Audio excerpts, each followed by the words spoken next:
Сәлеметсіздер ме? Каналға қош келдіңіздер.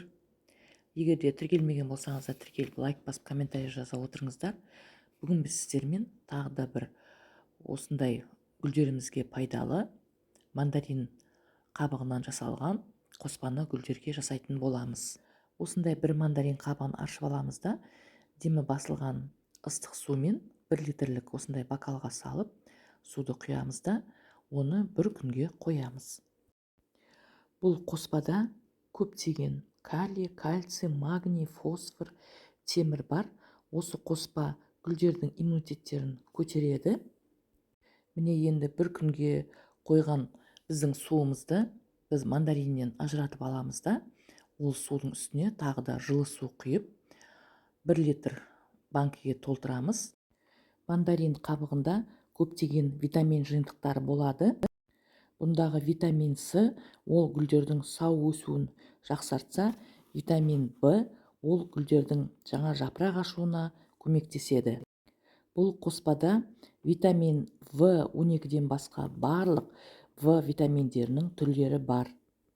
Бұндай қоспаны әсіресе антуриум, женское счастье деп атамыз ғой, әйел бақыты, сондай гүлдейтін гүлдер өте жақсы көріп, олар жақсы өсе бастайды.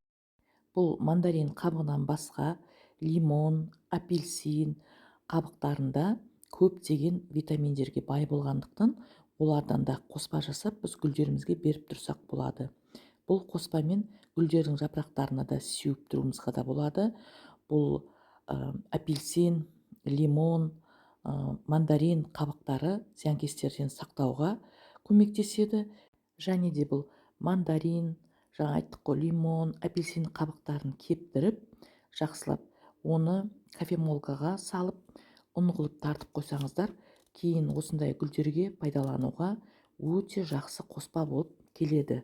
Міне мен сіздерге тағы да бір қолжетімді, күнделікті өзіміздің үйімізде пайдаланатын өте табиғи бір қоспа туралы тағы да айттым.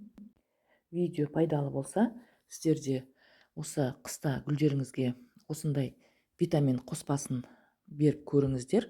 Сіздермен болған бақыт, сау саламатта болыңыздар.